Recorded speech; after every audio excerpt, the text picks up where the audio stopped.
Bonjour à toutes et à tous, bienvenue dans les 500 miles du slot saison 1. Nous sommes à la 4e manche et c'est le dernier duel, le 4e, entre la Maserati et la Shelby. Je suis Ben, votre commentateur, je serai accompagné de Kate.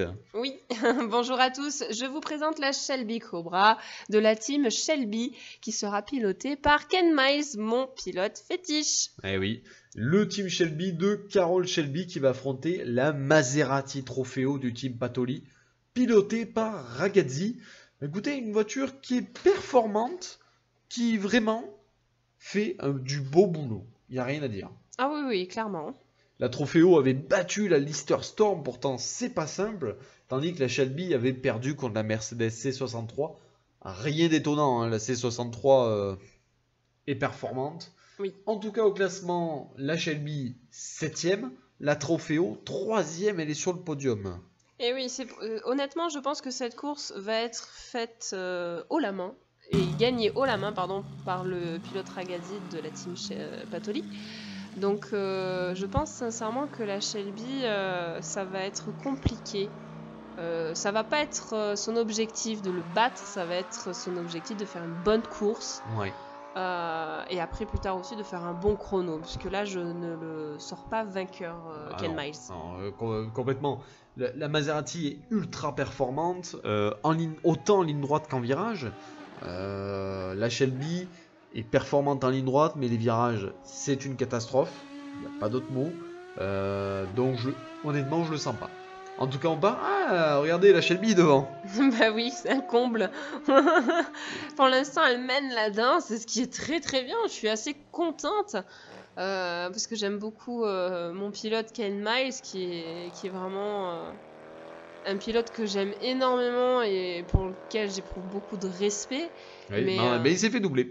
Mais il s'est fait doubler, donc écoutez, c'est pas grave, comme on l'a dit juste avant, je pense que son objectif n'est pas de gagner cette course, mais de faire une bonne course et un bon chrono aussi à l'étape suivante. Ouais. Clairement, de toute façon, le team Shelby a pour objectif surtout d'améliorer la voiture pour la prochaine saison.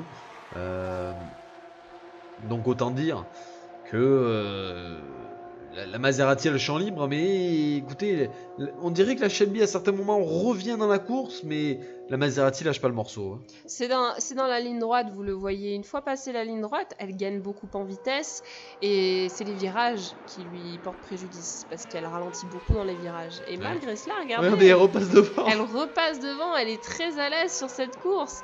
Qu'est-ce qui s'est passé là, la team Shelby? Vous avez fait quoi votre voiture? En tout cas, elle s'est fait doubler, elle repasse devant. Oh, c'est serré, hein. C'est très très serré au final. Bah au final oui, c'est dommage. C'est dommage, ouais. Vraiment une bonne course. Écoutez, la Maserati ne se laisse pas faire. Je rappelle que la Maserati... le ralenti qu'on a vu. Ouais. Ça montrait un très très gros... Un gros accrochage qui... C'était pour la victoire finale et c'est la Maserati du coup qui remporte la victoire. C'était vraiment beau. La Maserati a gagné, mais c'était pas si simple. C'était pas si simple, non. Ken Miles nous a beaucoup surpris et la team Shelby aussi, puisque je pense qu'ils ont fait les améliorations nécessaires sur la voiture pour faire une course aussi belle que celle-ci. C'est très surprenant et très agréable à regarder pour nos yeux. Hein. Ah oui, c'était très très très sympa comme course.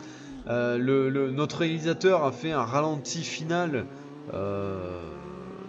sur cet accrochage. Cet accrochage, je pense que s'il n'avait pas eu lieu, Ken Miles aurait pu peut-être gagner la course. Ah oui, vous pensez? Ouais, honnêtement, cet accrochage lui a vraiment porté préjudice. Écoutez, en tous les cas, les commissaires n'ont pas jugé nécessaire de faire recommencer la course. C'est leur choix. En tout cas, on passe au chrono et le chrono 16 secondes 50. Ah, c'est pas génial. Hein. Non, c'est pas très beau comme chrono, mais bon, on sait que la Shelby a toujours eu du mal. Hein. On dirait qu'elle est pas dans son domaine. C'est pas son élément. Hein. C'est pas sa course, on dirait. Hein. Le chrono, non, c'est pas du tout son domaine. La Maserati, elle, par contre, est performante.